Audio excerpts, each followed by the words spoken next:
Hello, good morning. It is Saturday, the 9th, thank you. It is Saturday the 9th of November and we're taking a trip to Canterbury. So we recently moved to London and we've just been hanging about in London mainly, but we thought today we would take a trip a bit out of London to see another place. And Canterbury is pretty famous. I've never been there, but I've heard of it. And I think it's a UNESCO World Heritage Site, and it's well known for its cathedral and its cricket house. And I think it's quite a cute, quaint little place. So I'm hoping to go to some bookstores. And yeah, I thought I would make a video about it. So let's go.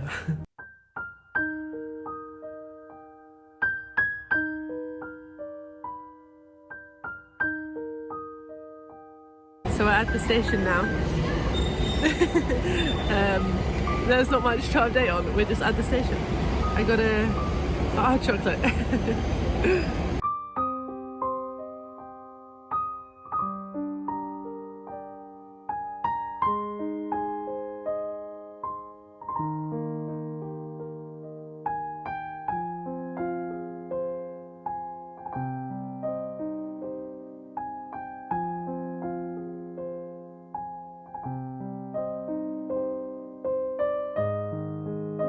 And so the first bookstore we stumbled across was Oxfam, which I love. I'm a big fan of Oxfam, and they had a great selection of books in here. They had a lot of literary fiction and science fiction and poetry and plays, and I ended up buying 2 books in this bookstore, and I'll show the books I bought on the trip at the end of the video.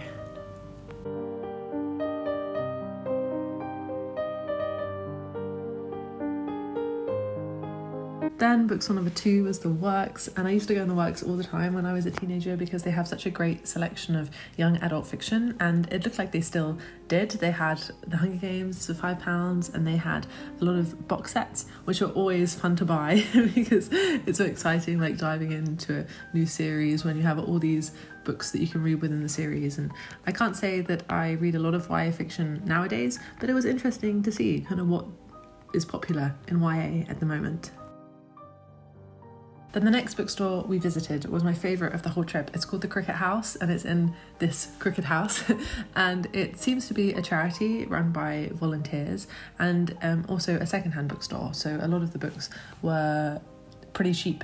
And my favourite part of the bookstore was these books that they had that were wrapped in wrapping paper and also brown paper, and they were £3.50, £4, which is very reasonable, and I love this kind of thing because it's like buying a present for yourself. And I went through like all of them reading what they said on their little tags, and I ended up buying one of them that sounded like something I would like, which I will show again at the end of the video and also unwrap, because at the time of recording this I haven't unwrapped it yet, so I'm excited to see which book I actually bought.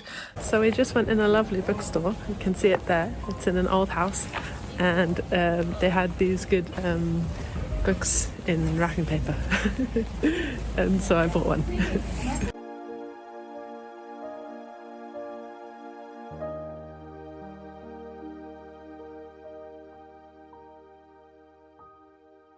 Then bookstore 4 was whsmith, and I like looking at the charts in whsmith. It's interesting to see what is like most popular, and number 1 was Lee Child. They also had Intermezzo by Sally Rooney, one of my favourites of the year, and also Strictly Come Dancing, annual 2025.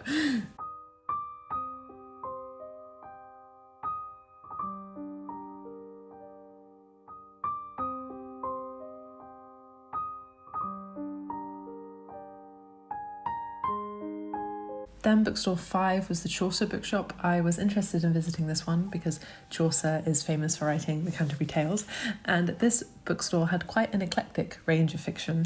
It had some books that were titled quite randomly. There was one that was called How to Cook a Hippopotamus and Other Advice, and it also had a lot of old books, and it was interesting going through and reading the different titles.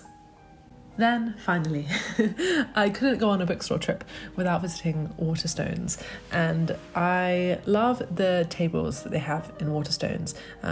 They had the Waterstones Book of the Year shortlist, they had new and best-selling fiction paperbacks, which were buy one, get one half price. And they had new and best-selling crime and fantasy paperbacks. They had books of the moment, the hottest reads freshly served. They had historic greats. And I think these tables are really well done. They really inspire you to buy the books. So we're just walking back to the train station now. It's getting a bit darker. It still looks quite light on the camera. And we've had a really nice day walking around. And we're probably going to go into Waterspoons and wait because we still have like 45 minutes until our train. Yeah. And Canterbury is a really lovely, cute city. I went in so many bookstores and had a really good time. Woo! Woo! Hi! It's quite quiet. Look at it. Yeah, let's go. Let's go home.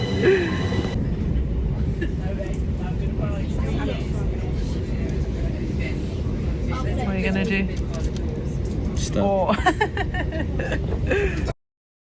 Hello, welcome. It's now the next day. It's Sunday the 10th of November and I had such a good day yesterday in Canterbury. Today is a quieter day. I'm just at home and I thought that I would show you the books that I bought yesterday.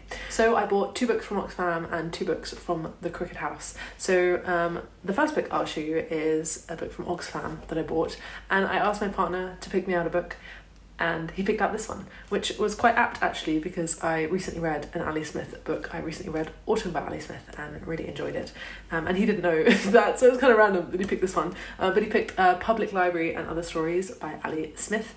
This is a series of short stories, I believe, as it says Public Library and Other Stories. And I really enjoy Ali Smith's writing style. I think when I was younger I was a bit intimidated by her because I heard that her writing style was quite unique and in some ways metaphorical, and I was anticipating that when reading Autumn. And in the first chapter it is pretty metaphorical, but actually what I thought when reading Autumn was that it was very clear what was going on. And I thought it would be a bit harder to grasp, but I got really connected to the characters and I really understood the scenes and the setting.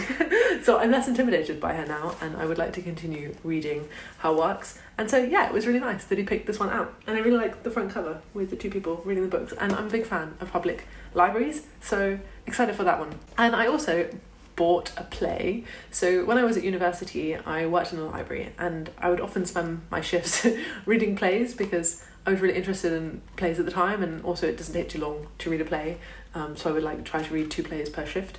And I thought I would buy a play because it's been a while since I've actually read a play. I like to watch plays, but nowadays I don't read so much of them. So I bought That Face by Polly Stenham. I remember reading a Polly Stenham book when I was at university. The title escapes me, but it was about these siblings who were left alone in the flat, and I found it very engaging and very well done. And this was her first play that she wrote, and it premiered at the Royal Court in 2007. And I'm interested in getting my plays on in London, and so I think it's very helpful to read plays that have succeeded in being put on in London. And so I'm interested to see how this play caused such a stir during the theatre scene in 2007. So that's cool. So then, the 2 books that I bought from the Cricket House. The first one is The Shawshank Redemption by Stephen King. This is because I have never really read any Stephen King. I say never really read because it feels like I have because I've seen some of the movies that are based on his books, but concretely I have never read Stephen King. So I want to read some of his work, and so I looked around in Oxfam and looked around at the Cricket House for a Stephen King book. Oxfam didn't have any, the Cricket House did. This was the one Stephen King book that they had. And I really love The Shawshank Redemption. It's one of my favourite films, and so I thought, why not? I can read The Shawshank Redemption and also some other stories that are within this book. I think there are 4 different short stories in this book.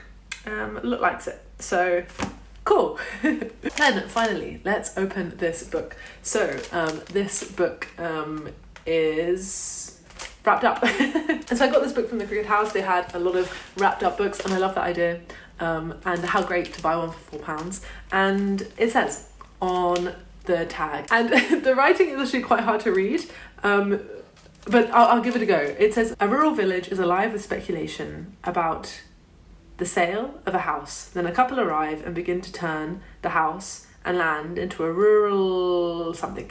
However, they soon discover that it's no utopia and have to confront the normal ups and downs. So what interested me about this is it's set in a rural village, and it's about a couple arriving and kind of disrupting the day-to-day life of that village, and that sounded interesting to me. So let's open it and see what it is. Okay, so the book is Misread by Tyler's Rao. I have not heard of it, which is a good thing, I think, so at least I haven't read it. Okay, so it looks like the novel is going to be looking at rural life and how it's sometimes idealised, when in fact rural life has its challenges just the same as city life does, which sounds interesting. I do like looking at the difference between rural life and city life, and the different challenges that exist in both places, having grown up in the countryside and now living in the city. So those are the 4 books I bought on the trip. Kind of random selection of books there. And thank you very much for watching this video, and I'll see you in another video soon. Bye bye.